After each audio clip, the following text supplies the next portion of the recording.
महाराष्ट्रातील गटप्रवर्तकांच्या मागण्याबद्दल शासनाचे धोरण काय आहे हे आपल्याला समजून घ्यावं लागेल।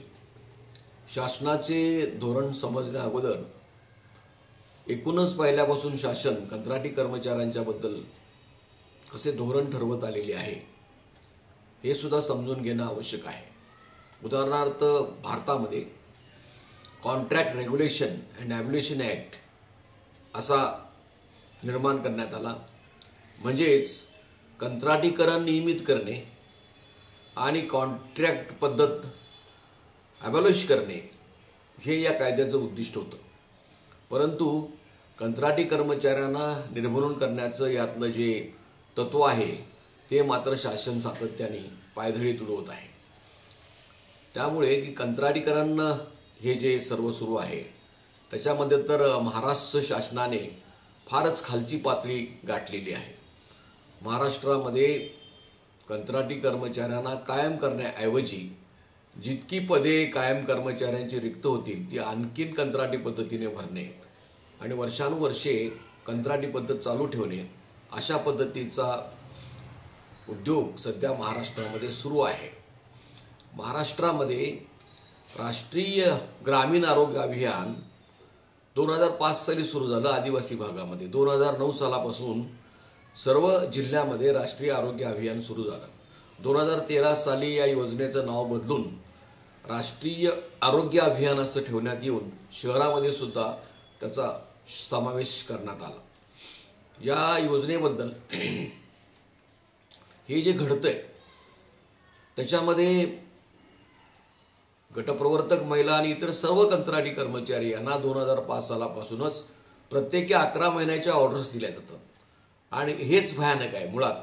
कारण काय आहे की जी योजना वर्षानुवर्ष सुरू आहे त्या योजनेमध्ये ह्या सर्व कर्मचाऱ्यांना कायम करणं गरजेचं आहे। तुम्ही किती वर्षे 11 महिन्याच्या ऑर्डर्स देणार आहात, म्हणजे 2005 सालापासून 2023 सालापर्यंत 18 वर्षे प्रत्येक 11 महिन्याला तुम्ही ऑर्डर्स देता।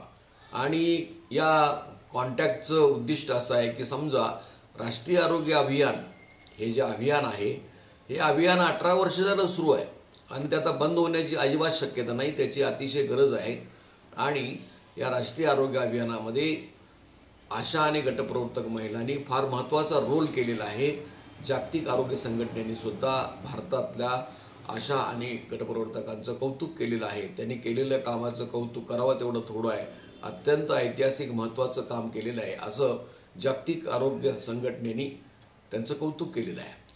तर त्याच्यामुळे की या राष्ट्रीय आरोग्य अभियानामध्ये काम करणारे जे कर्मचारी आहेत त्यांना आत्तापर्यंत त्यांनी कमी करण्याऐवजी त्यांना कायम करायला पाहिजे होतं। आणि अशा पद्धतीने भारतातल्या अनेक राज्यांच्या मध्ये छत्तीसगड आहे, गुजरात आहे, राजस्थान आहे, पंजाब आहे, हरियाणा आहे, या ठिकाणी मोठ्या प्रमाणामध्ये 5 वर्षाच्या पुढे ज्यांनी कंत्राटी काम केलेलं आहे त्यांना नोकरीमध्ये सामावून घेतलेलं आहे, शासकीय सेवेमध्ये सामावून घेतलेलं आहे, त्यांचं समायोजन केलेलं आहे। परंतु महाराष्ट्रामध्ये मात्र अत्यंत धीमे गतीने ही सर्व प्रक्रिया आणि त्याच्यामध्ये सुद्धा पक्षपातपणा केला जातो। आणि पहिला पक्षपातपणा हा आहे की या सर्व कंत्राटी राष्ट्रीय आरोग्य अभियानातले जे कर्मचारी आहेत हे गटप्रवर्तक महिला ह्या कंत्राटी असून सुद्धा त्यांना त्यातून वगळण्यात आलेलं आहे। खरं म्हणजे सुप्रीम कोर्ट आणि हायकोर्टनी 2 दिवसाचा ब्रेक देऊन परत कामावर घेणं अडिशियल ब्रेक असं म्हटलेलं आहे।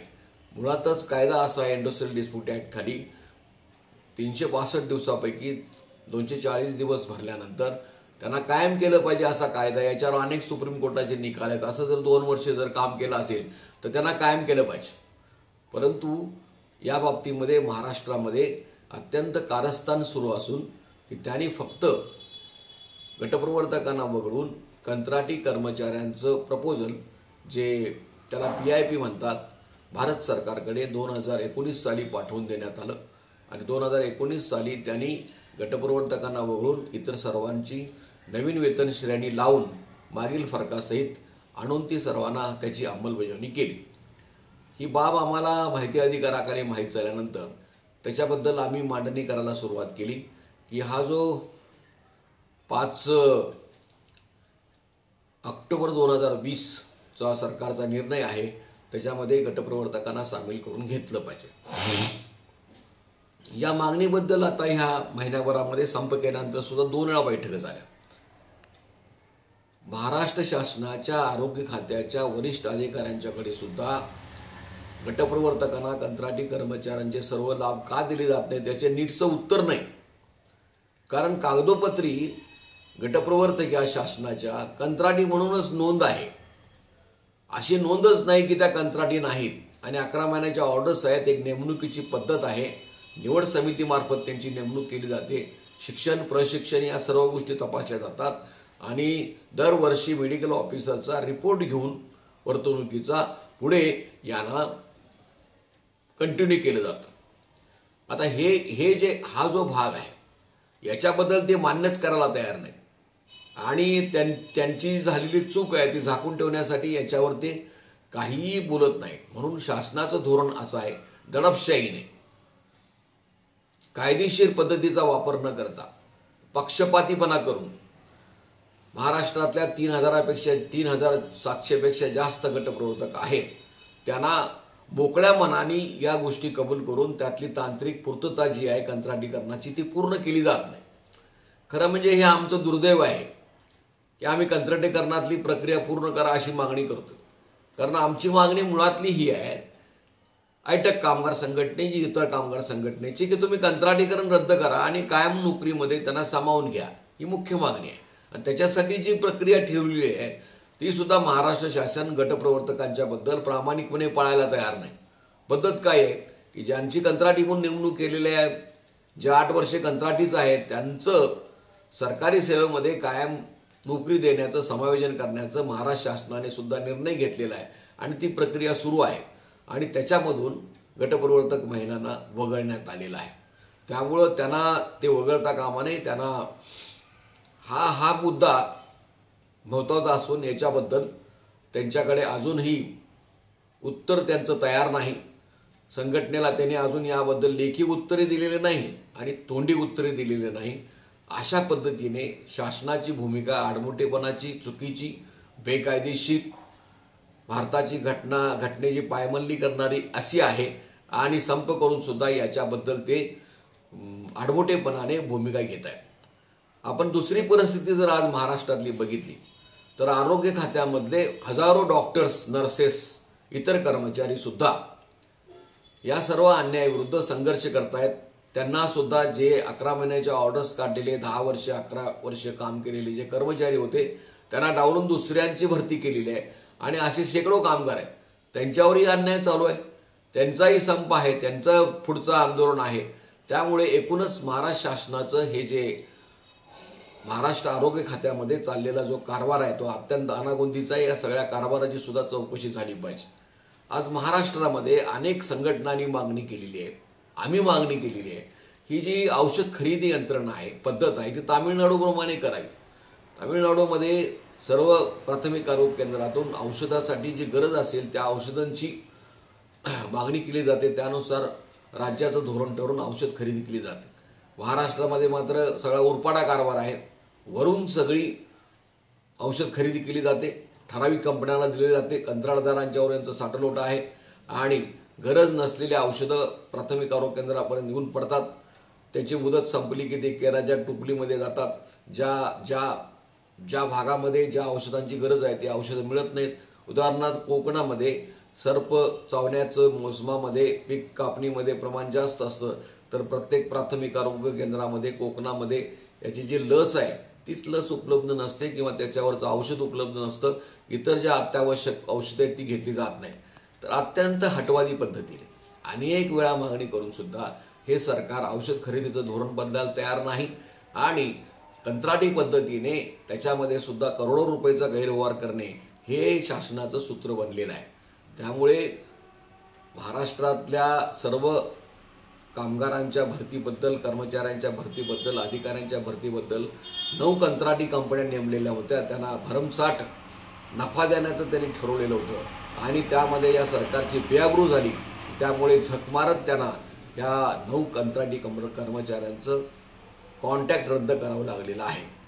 आज आपल्यासमोर प्रश्न जो आहे तो गटप्रवर्तक महिलांचा की त्यांनी ज्या पद्धतीने कागदावर लिहून दिलेला आहे, माहिती अधिकाराखाली आमच्याकडे 2005 सालापासून आजपर्यंत अनेक जिल्ह्यातल्या गटप्रवर्तकांच्या ऑर्डर्स आहेत सही शिक्क्यासह, आणि त्या प्रत्येक ऑर्डरमध्ये 11 महिन्यानंतर की त्यांना कंत्राटी पद्धतीने नेमणूक केलेलं आहे असं नमूद केलेलं आहे। असं अफिडेविट सुद्धा पूर्वी ते करून घ्यायचे। त्याच्यानंतर काय आहे की या कंत्राटी कर्मचाऱ्यांच्या बद्दल हे लिहून घेत असताना अटी आणि शर्ती ज्या घातलेल्या आहेत ते इतर कंत्राटी कर्मचारी आणि गटप्रवर्तकांच्या मध्ये एक शब्दाचा सुद्धा बदल नाही। आमच्याकडे अशाही ऑर्डर्स आहेत की त्याच्यामध्ये गटप्रवर्तक, त्याच्यानंतर नर्सेस, इतर कर्मचारी या सगळ्यांना मिळून एक ऑर्डर दिलेली आहे आणि त्याच्या खाली सर्वांच्यासाठी एकच शर्ती आणि अटी आहेत, परंतु त्यांना लाभ देताना मात्र फरक केलेला आहे, फेरफार केलेला आहे, गटप्रवर्तकांच्यावर अन्याय केलेला आहे, पक्षपातीपणा केलेला आहे आणि त्यांना मात्र वगळण्याचा प्रयत्न केलेला आहे। हे अत्यंत संतापजनक आहे। त्याचा एक विपरीत परिणाम गटप्रवर्तकांच्यावर झालेला आहे। आज गटप्रवर्तकांना 6,200 रुपये फिक्स मानधन, 8,475 रुपये हा प्रवास भत्ता दिला जातो। त्यांच्यासारखंच काम करणार आहे म्हणजे आशा योजनेमध्ये राष्ट्रीय आरोग्य अभियानाअंतर्गत आशा योजना म्हणून जो भाग आहे त्याच्यामध्ये BCM, BF आणि आशांचा समावेश आहे आणि BCMना जो आज पगार आहे तो 21,000 रुपये आहे दरमहा आणि त्यांना प्रवास भत्ता 200 रुपये वेगळा दिला जातो। त्या प्रवास भत्त्याशिवाय प्रत्यक्ष प्रवास केलेली तिकीट असतील, पेट्रोल असेल याचंही बिल दिलं जातं, परंतु सगळ्या जगामध्ये नसलेला प्रकार गटप्रवर्तकांच्या बाबतीमध्ये 8,475 रुपये फक्त प्रवास भत्ताच देऊन त्यांच्याकडनं आजपर्यंत काम करून घेतलेलं होतं। संघटनेने प्रयत्न केल्यामुळे त्यांना 6,200 हे मानधन मिळते आणि याचा जर विचार केला म्हणजे 6,200 एवढंच आशाना मानधन आहे आणि दुसऱ्या बाजूला तेच BCMना मात्र ते 21,000 रुपये आहे। म्हणजे BCMचं काम हे तालुक्यामध्ये प्राथमिक आरोग्य केंद्रांना भेट देणं हे आहे आणि गटप्रवर्तक महिला 25 गावांना भेटी देतात। कामाचं स्वरूप एकच आहे, त्याच्यामध्ये काही फारसा फरक नाही, एकसारखं काम आहे आणि असं असून सुद्धा हा फरक केला जातो आणि BCMना मात्र 200 रुपये प्रवास भत्ता 21,000 शिवाय वेगळा दिला जातो, परंतु गटप्रवर्तकांना मात्र 8,475 ह्या प्रवास भत्त्यामध्ये 25 गावांना महिन्यातून भेटी दिल्या पाहिजेत। म्हणजे तो खर्च प्रवासामध्येच होतो। म्हणजे आशांच्यापेक्षा सुद्धा कमी वेतन मिळण्यासारखी परिस्थिती निर्माण झालेली आहे। ही आम्ही त्यांच्या नजरेसमोर असलेली आणून दिलेली आहे।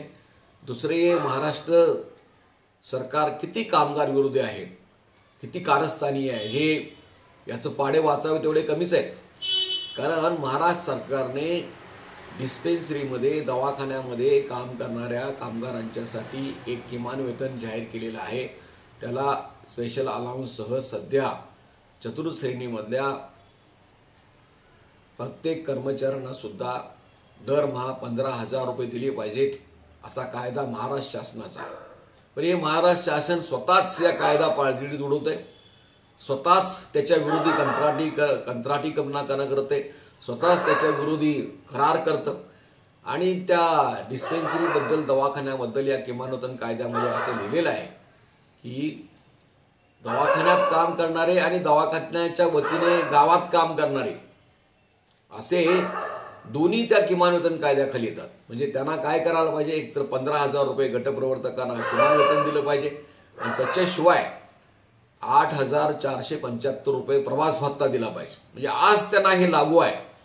तुम्ही कंत्राटी इतर लाभ जे आहेत ते बाजूलाच राहिले। इतर लाभ आहेत 5 वर्षे, वर्षाला 5% मानधनवाढ, किरकोळ रजा, बाळंतपणाची रजा, वर्षाला 15% बोनस, त्यांना नोकरीमध्ये समावेश करून घेणे, या मागण्या जरी बाजूला ठेवल्या तरी सुद्धा आज गटप्रवर्तक कोण आहेत, काय आहेत याची कसली विचार न करता सरकारने फक्त कायद्याची अंमलबजावणी करायची ठरवल्यास त्यांना 23,000 रुपये दिले पाहिजे। ही वस्तुस्थिती आहे। पण यातल्या आमची मागणी ही आहे की तुम्ही गटप्रवर्तक महिलांना सर्व कंत्राटी कर्मचाऱ्यांचे लाभ द्यायलाच पाहिजे। त्याच्यानुसार त्यांची जी सुधारित वेतन श्रेणी आहे ती मागील फरकासहित द्यायला पाहिजे आणि हे करण्यासाठी आपण संप केलेला आहे। याबद्दल सरकारची भूमिका स्पष्ट नाही। याबद्दल सरकारची भूमिका आडमुठेपणाची आहे, चुकीची आहे, त्याला कसलाही आधार नाही। त्यामुळे आपण बेमुदत संप केलेला आहे। हे अन्याय अत्यंत वेदनाकारक असून संताप वाढवणार आहे, महिलांच्यावर अन्याय करणार आहे आणि याच्याबद्दल आपण तयारी करीत आहोत। तरी या पुढील काळामध्ये या सर्व प्रश्नांचा विचार करून आज संपूर्ण महाराष्ट्रामध्ये आरोग्य खात्यामध्ये प्रचंड खळबळ चालू आहे, असंतोष पसरतो आहे। म्हणून आपल्याला सुद्धा आता त्यांनी असं सूतोवाच आरोग्यमंत्र्यांनी केलेलं आहे की 30 ते 1 तारखेच्या दरम्यान बैठक संयुक्त कृती समिती बरोबर आयोजित केली जाईल। त्या बैठकीमध्ये काय निर्णय होतो ते बघितलं जाईल आणि सर्वांना विश्वासात घेऊन पुढचा आंदोलनाचा निर्णय नक्की केला जाईल। तरी आपण सर्व महाराष्ट्रातल्या गटप्रवर्तक महिलांनी हे समजून घेऊन एकजुटीनं जे संघटनेची जबाबदारी आहे ते संघटना करतील, त्यांची जबाबदारी ती त्यांनी करावी आणि आशा आणि गटप्रवर्तक यांची एकजूट सुद्धा यामध्ये अत्यंत महत्त्वाची आहे। आज संपूर्ण भारतामध्ये सर्व केंद्रीय कामगार संघटनेची एक कमिटी आहे। सरकारच्या कामगारविरोधी धोरणाविरुद्ध संघर्ष केला जातो आणि आपण तर एकाच विभागातले आहोत, एका क्षेत्रातले आहोत, एकमेकाशी संबंधित आहोत। त्यामुळे आशा आणि गटप्रवर्तक यांनी एकमेकाला साथ देऊन खांद्याला खांदा लावून आंदोलन केलं पाहिजे आणि या पद्धतीने तयारी करावी असं मी आपल्याला आवाहन करीत आहे। मी शंकर पुजारी, महाराष्ट्र आशा गटप्रवर्तक व आरोग्य कर्मचारी संघटनेचा अध्यक्ष आहे। ही संघटना एटेकला संलग्न आहे। शंकर पुजारी यांचा नावचं यूट्यूब चॅनल आहे, ते आपण सबस्क्राईब करावं, लाईक करावं, फॉरवर्ड करावं की जेणेकरून या विषयासंबंधीचा मागणीचा आशय लक्षात येईल आणि आपण प्रचार करावा असे आपल्याला विनंती करून मी हे मुद्दे पूर्ण करीत आहे। धन्यवाद।